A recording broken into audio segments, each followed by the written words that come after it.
అందరికీ praise lord. ఈరోజు July 24వ తారీఖు దేవుని వాక్య ధ్యానాన్ని మనము చూసుకుందాం.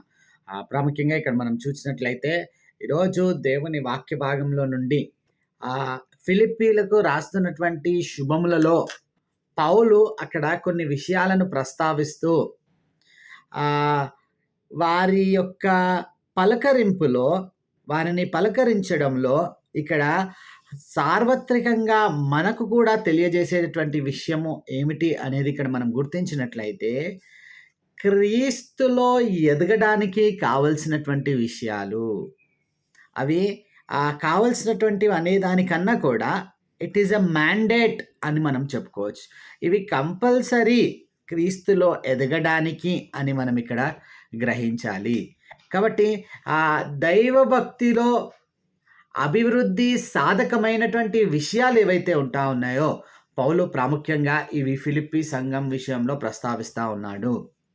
ఈరోజు మనం ధ్యానం చేసేటటువంటి వచనాలను మనం చూసుకున్నట్లయితే ఫిలిప్పీలకు రాసినటువంటి పత్రిక 1వ అధ్యాయం 9వ వచనం నుండి 11వ వచనం వరకు గల వాక్య భాగాలను మనము వచనాలను మనం ధ్యానం చేయబోతా ఉన్నాం.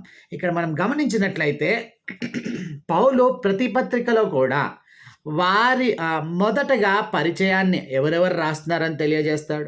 ఆ తర్వాత వారిలో ఉంటున్నటువంటి మంచి విషయాలను ఆయన అభినందించడము మనం చూస్తాం. ఆ తర్వాత వారిలో ఉంటున్న సమస్యలను అడ్రస్ చేస్తుండడం మనం ఇక్కడ చూడగలుగుతాం. ఏ పత్రికకైనా ఇదే ప్యాటర్న్ ఆయన ఫాలో అయినటువంటి విధముగా మనం ఇక్కడ చూడగలుగుతూ ఉంటాం. ఇక్కడ ఫిలిప్పీ సంఘం విషయంలో ఆయన ప్రార్థన ఏమై ఉంటా ఉంది అని తెలియజేయడం ద్వారా ఇవి క్రీస్తులో మనము కలిగి ఉండడం ద్వారా అభివృద్ధి చెందుతున్నటువంటి విషయాలుగా ఇక్కడ మనం గుర్తించాలి. 9వ వచనం నుంచి మనం చదువుకున్నట్లయితే, మీరు శ్రేష్టమైన కార్యములను వివేచింపగలవారగుటకు మీ ప్రేమ తెలివితోనూ సకల విధములైన అనుభవ జ్ఞానముతోనూ కూడినదై అంతకంతకు అభివృద్ధి పొందవలననియో ఇందువలన దేవునికి మహిమయు స్తోత్రమును కలుగునట్లు మీరు యేసుక్రీస్తు వలనైన నీతి ఫలముతో నిండుకొనిన వారై క్రీస్తు దినమునకు నిష్కపటులను నిర్దోషులను కావాలననియో ప్రార్థించుచున్నాను. ఇక్కడ పౌలు యొక్క ప్రార్థనా తీరు మనం ఆలోచించినట్లయితే అది ఎంత ఉన్నతమైన రీతిలో ఉంటుందో మనం ఇక్కడ గుర్తించాలి. మనము ఎవరి గురించి అయినా ప్రార్థించాలని అనుకుంటే దేని గురించి ప్రార్థిస్తాం? వారి అవసరతల గురించో, లేకపోతే వారి ఇతరత్రమైనటువంటి ఈ లోకపరమైనటువంటి విషయాల గురించో, వారి ఆరోగ్యం గురించో, ఇటువంటి వాటి గురించే ప్రార్థిస్తూ ఉంటాం. కానీ పౌలు ఇక్కడ ఆలోచిస్తున్నటువంటి విధానం గనక మనం ఆలోచించినట్లయితే వారి యొక్క ఆత్మీయ స్థితిలో వారు ఎదగాలనేటటువంటి ఆలోచనతోని ప్రార్థిస్తూ ఉన్నాడు. ఇక్కడ ప్రార్థన అనేది ఒక ఉద్యోగము వంటిది కాదండి. ఎందుకనంటే ప్రార్థించడం అనగానే మనం ఇక్కడ గుర్తించాల్సినటువంటి విషయం మన యొక్క స్థితిగతులు, లేకపోతే మనము అత్యున్నతుడైనటువంటి సజీవుడైనటువంటి దేవునితోని గడిపేటటువంటి గొప్ప సమయం అని ఇక్కడ మనం గుర్తించాలి. నేను అనుకుంటాను పౌలు తాను ప్రార్థించినప్పుడెల్లా ఈ స్పృహ కలిగి ఏ సంఘము గురించి అయినా, లేకపోతే తాను దేని గురించి ప్రార్థించినా కూడా ఇంతటి లోతైన ఆ అనుభవము గల ఆ స్థితిని వ్యక్తపరుస్తున్నట్లుగా మనం చూడగలుగుతాం. కాబట్టి 4 విషయాలు ప్రాముఖ్యంగా ఇక్కడ మనము ఆత్మీయంగా ఇక్కడ మనం గ్రహించినట్లయితే క్రీస్తులో ఎదగడానికి అవసరమైనటువంటి విషయాలు, ఖచ్చితమైనటువంటి విషయాలు.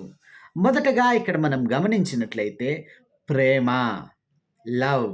ఇక్కడ మనం చూసినట్లయితే మీ ప్రేమ తెలివితోనూ సకల విధములైన అనుభవ జ్ఞానముతోనూ కూడినదై. లవ్ విత్ థింకింగ్, తెలివితోనూ అంటాడు. అట్లాగే లవ్ విత్ ఎక్స్పీరియన్స్, ఈ 2 విషయాలను ఇక్కడ మనం గుర్తించాలి.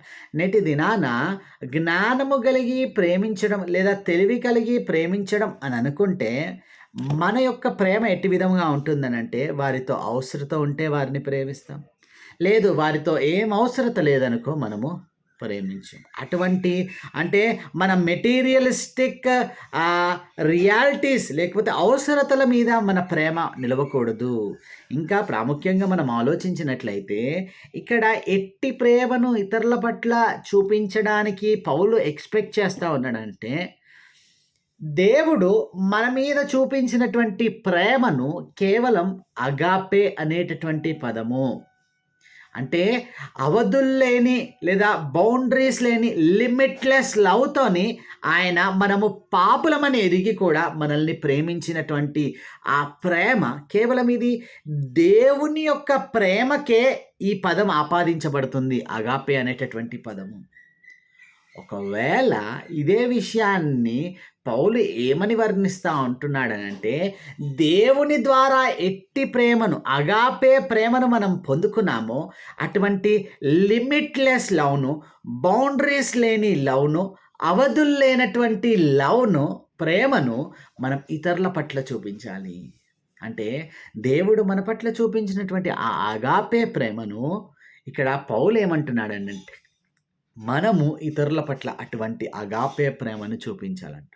ఇది సాధ్యపడే విషయమేనా? గుర్తించాల్సినటువంటి ఎందుకనంటే ఇక్కడ మనము రిప్రజెంట్ చేసేది సజీవుడైనటువంటి దేవుణ్ణి. ఈ ప్రేమ హృదయములో నుండి కలిగేది కానీ, బాహ్యంగా వారు ఉన్నతమైన వారైతే లేకపోతే వారు మంచి పదవిలో ఉంటే ప్రేమించడమో కాదు.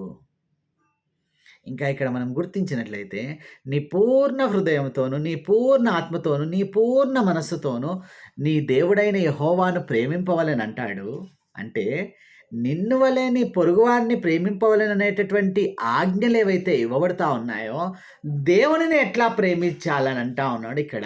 ఇతరులను కూడా అట్టి విధముగా ప్రేమించగలిగేటటువంటి స్వభావము ఇక్కడ మనం కలిగి ఉండాలి. ఎంత ఉన్నతమైనటువంటి విషయం! అది బై నేచర్ ఇక్కడ మనం గమనించినట్లయితే, ఆ ప్రేమను మనం వ్యక్తపరచవలసినటువంటి వారమై ఉంటా ఉన్నాము.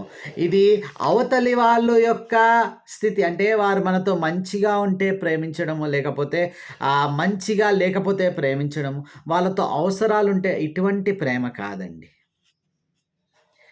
వాళ్ళు మనల్ని తిరిగి ప్రేమించినా, ప్రేమించకపోయినా, వారు మనతో తిరిగి మంచిగా ఉన్నా, ఉండకపోయినా it is a mandate that we have to love.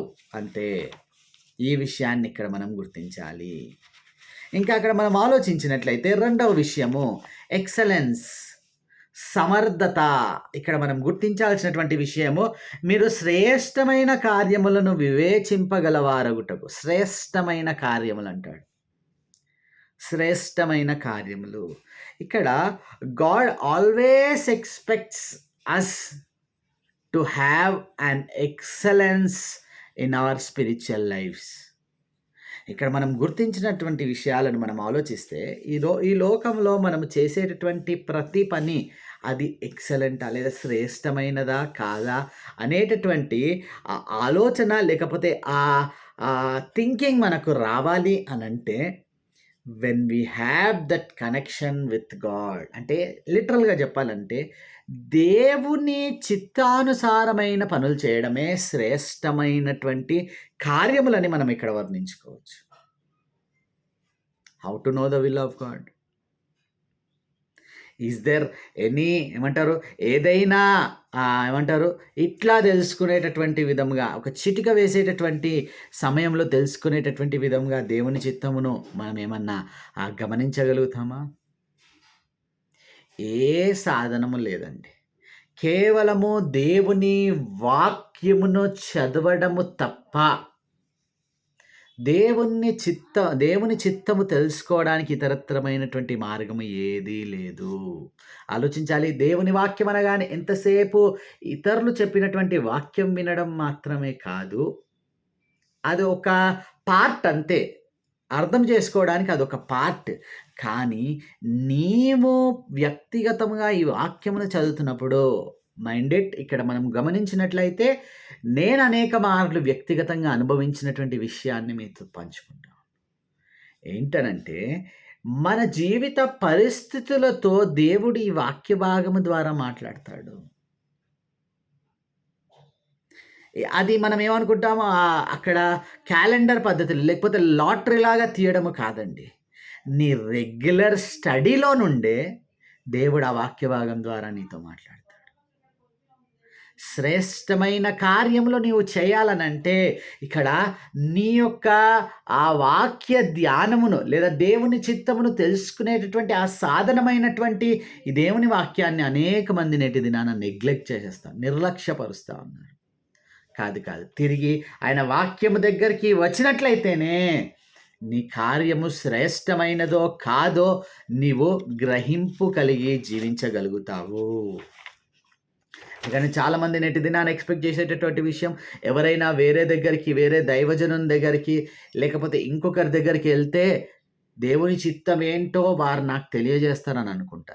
నీ జీవితంలో దేవుడు ఏమి చేయాలని అనుకుంటున్నాడో నీకు చెప్పకుండా ఇంకా వేరే ఎవరి ద్వారానో చెప్తాడని అనుకుంటే అది పూర్తిగా నీ మూర్ఖతే, లేకపోతే నీ నీకు దేవుని పట్ల జ్ఞానము లేనటువంటి విషయం అని ఇక్కడ అర్థము చేసుకోవాలి.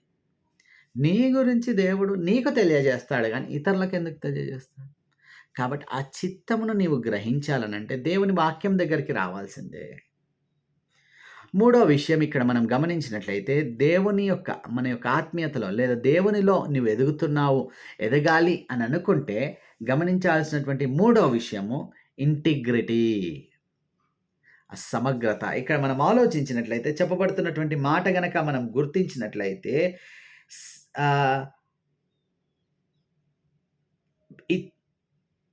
మీ శ్రేష్టమైన కార్యములను వివేచింపగలవారగుటకు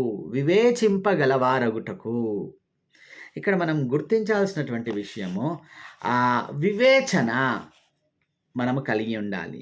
ఇక్కడ మనము గుర్తించాల్సినటువంటి విషయము, దేవునితో మన యొక్క సంబంధము వివేచన కలిగి, లోకం విషయంలో వివేచన కలిగి, అంటే దీన్ని వర్ణిస్తా ఇక్కడ మనము అర్థం చేసుకోవాల్సినటువంటి విషయము, ఈ ఇంటిగ్రిటీ అనేటటువంటి మాటకు ఇక్కడ గ్రీకు భాషలో ఇస్తున్నటువంటి ఆ పదము గనక మనం ఆలోచించినట్టయితే ఎలిక్రైన్స్, ఈ మాటను ఏమంటా ఉన్నాడనంటే జల్లడ పట్టే విధముగా, అంటే టు రిమూవ్ ఆల్ ఇంప్యూరిటీస్, అంటే అపవిత్రమైనటువంటి విషయాలు అన్నీ కూడా తొలగించేబడే విధముగా. అంటే ఇప్పుడు మనము పిండిని జల్లెడ పట్టినప్పుడు మనకు అవసరం లేని మట్టి రాళ్ళన్నీ ఏ విధముగా పైకి వస్తాయో, కావలసినటువంటి శ్రేష్టమైన పిండే కిందికి వస్తుందో, అట్టి విధముగా ఇక్కడ మనము వివేచన కలిగి ఉండాలి. ఇంకా అక్కడ ఎటిమాలజీ అంటే ఈ లోకము నుండి సపరేట్ చేయబడుతూ ఏది నిజమైనదో ఏది అబద్ధమైనదో తెలుసుకునేటటువంటి విధంగా ఈ రెండు అర్థాలను క్రోడీకరించుకుంటే దాన్ని సమగ్రతగా ఇక్కడ వివరిస్తూ ఉన్నాడు. అంటే వివేచన అంటే ఎంత ఉన్నతమైన పదమో ఇక్కడ మనం గుర్తించాలి. ఒక కుండను తయారు చేసేటటువంటి వ్యక్తి, కుమ్మరి, ఒకవేళ మనం ఆలోచించినట్లయితే తాను తయారు చేసేటటువంటి ఆ కుండలో ఒక చిన్న బొక్క ఉన్నా లేదా తాను ఏదన్నా పగులు ఉన్నా అది ఉపయోగపడేటటువంటిదా? తాను తయారు చేసినటువంటి ఆ పాత్రకి ఏమైనా విలువ ఉంటుందా? ఉండనే ఉండదు. కాబట్టి అట్టి వివేచన కలిగే విధముగా ఇక్కడ మనం గుర్తించాల్సినటువంటి విషయం, మన యొక్క వివేచనకు ఎటువంటి పగుళ్ళు ఉండొద్దు, ఎటువంటి హోల్ ఉండకూడదు. అప్పుడు ఏమైపోతుందండి ఒకవేళ ఉంటే? మనకు కావలసినటువంటి ఆ ఇంప్యూరిటీస్ మనం గుర్తించినట్లయితే ఆ దేవుని యొక్క విషయాలు కూడా అందులో నుండి వెళ్ళిపోతూ ఉంటాయి. ఈ విషయాన్ని స్పష్టంగా అక్కడ గుర్తించాలి. ఇంకా అక్కడ మనం గ్రహించాల్సినటువంటి విషయము, ఈ వివేచన ఎట్లా వస్తూ ఉంటుంది, లేకపోతే ఈ సమగ్రత దేవుని పట్ల ఆ నిజమైనటువంటి ఆ ఫెలోషిప్లో మనం ఎప్పుడు ఉండగలుగుతాము? ఈ విషయాలను మనం గుర్తించాలి. ఇది ప్రతి ఆదివారము దేవుని మందిరానికి రావడము ద్వారా, దేవుని వాక్యాన్ని చదవడము ద్వారా, ప్రార్థన చేయడము ద్వారా, ఆయన్ని ఆరాధించడము ద్వారా దేవుని పట్ల ఒక సిన్సియర్ లైఫ్‌ను, శ్రద్ధ కలిగినటువంటి జీవితాన్ని జీవించడం ద్వారా ఇవన్నీ కూడా మనం ఆలోచించినట్లయితే స్పిరిచ్యువల్ డిసిప్లిన్స్ ఆఫ్ లైఫ్ అండి. ఆత్మీయంగా. ఇవన్నీ లేకుండా నాకు సమగ్రత వచ్చేస్తది. నేను ఏదైనా వివేచించగలుగుతాను. నాకున్నటువంటి లోక జ్ఞానంతో అంటే నీకన్నా తెలివి తక్కువ వారెవ్వరుండరు. కాబట్టి మూడో విషయము సమగ్రత అని మనం ఇక్కడ గుర్తించాలి. నాలుగో విషయం ఇక్కడ మనం గుర్తించినట్లయితే గుడ్ వర్క్స్. అక్కడ చెప్పబడుతున్నటువంటి మాట ఇక్కడ మనం చూసినట్లయితే మీరు యేసుక్రీస్తు వలనైన నీతి ఫలముతో నిండుకొనిన వారై. అంటే ఇక్కడ మనం గుర్తించాల్సినటువంటి విషయము, when we are grounded in theology, దేవుని యొక్క వాక్యముతో లేదా దేవుని యొక్క సిద్ధాంతాలతో మనము నిండుకొనిన వారమైతే ఖచ్చితంగా ఆ ఎథికల్ థింగ్స్ ఏవైతే ఉంటాయో, అంటే నీ యొక్క నీతి ఫలములు మంచి పనులని బై డిఫాల్ట్ అవి వచ్చేస్తాయండి. కొంతమంది ఈ మంచి పనులు చేస్తున్నటువంటి విధముగా యాక్ట్ చేస్తూ ఉంటారు. ఆ యాక్టింగ్ ద్వారా పాస్టర్లను మోసపుచ్చుతా ఉంటారు. సంఘాన్ని మోసపుచ్చుతా ఉంటారు. ఇంకా వారికి అర్థం కానటువంటి విషయం ఏంటనంటే, దేవుడు వారు చూస్తున్నారన్న స్పృహ వారిలో లేదు. అంటే ఎవరిని మోసపరుస్తున్నట్టు మీరు? దేవునిని కాదా? ఒక విషయం ఆలోచించాలి. అక్కడ అపోస్తుల కార్యంలో 5వ అధ్యాయంలో గనక మనం ఆలోచించినట్లయితే అననీయ సప్పిరాలు దేవుణ్ణి మోసపరుస్తా ఉంటే, అక్కడ పేతురు మాట్లాడినటువంటి మాట, పరిశుద్ధాత్మను మోసపుచ్చుటకు మీరెందుకు ఈ విధముగా చేసితిరి? అంటే దేవునిని మోసపరచుటకు అంటాడు. అంటే పేతురుని వారు మోసపరుస్తున్నట్టు ఆయన ట్రీట్ చేస్తా ఉన్నాడు. సంఘాన్ని మోసపరుస్తున్నట్టు ట్రీట్ చేస్తా ఉన్నాడు. మన నీతి కార్యములో ఇక్కడ మనం గమనించినట్లయితే it depends on hour spirituality. ఇక్కడ మనం గ్రహించాల్సినటువంటి విషయం, దేవునిని ఇక్కడ అట్రాక్ట్ చేసుకోవడం, దేవునికి అక్కడ నీవు వాక్యంలో స్థిరముగా జీవిస్తున్నావు అని అంటే ఇట్ కమ్స్ బై డిఫాల్ట్. ఈ నీతి ఫలంలో ఒకవేళ మనం ఆలోచిస్తే వీ హ్యావ్ మెనీ అక్కడ ఫ్రూట్స్, స్పిరిచువల్ ఫ్రూట్స్, ఆత్మ ఫలములు మనం అక్కడ గలతీలకు రాసినటువంటి పత్రికలో మనం చూడగలుగుతాం. ఇవన్నీ క్రోడీకరించుకొని when you have these 4 things, మొదటగా ప్రేమ, అట్లాగే శ్రేష్టత, మూడవదిగా అక్కడ మనం చూచినటువంటి విషయము మనం ఆలోచించినట్లయితే మూడో విషయం అక్కడ మనము గుర్తించాల్సినటువంటి విషయం ఏంటి అనేది గనక ఇంటిగ్రిటీ, సమగ్రత మనం కలిగి ఉన్నప్పుడు, మంచి పనులను మనం చేస్తూ ఉన్నప్పుడు, this all bring ultimately the glory of God. దేవుని యొక్క మహిమను ఈ పనుల ద్వారా కలుగుతుంది. దేవునికి మహిమ కలుగుతుంది. అందుకని అంటాడు, క్రీస్తు దినము వరకు నిష్కపటులను నిర్దోషులను కావాలనని ప్రార్థించుచున్నాను. అంటే ఇందువలన దేవునికి మహిమయో స్తోత్రమును కలుగునట్లు అంటాడు. ఇవన్నీ విషయాలు ఎప్పటి వరకు ఉండాలి? Ultimately until the coming of God. దీని వలన దేవునికి మహిమయో స్తోత్రములు అంటా ఉన్నాడు. ఇక్కడ కొరింథీయులకు రాసినటువంటి మొదటి పత్రిక 10:30లో గనక మనం ఆలోచించినట్లయితే, మీరేమి చేసినను, మీరు పానము చేసినను, మీరు భోజనము చేసినను, మీరేమి చేసినను దేవుని మహిమ కొరకు చేయుడి అని అంటాడు.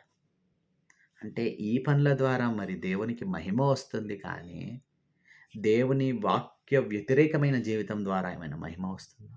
ఎన్నటికీ కుదరని పని. కాబట్టి these are the essentials for your life to grow in God. ఈ విషయాలు దేవునిలో నీవు ఎదగడానికి ఒక కొలమానమని నీవు గ్రహించాలి. కాబట్టి ప్రార్థన చేస్తా.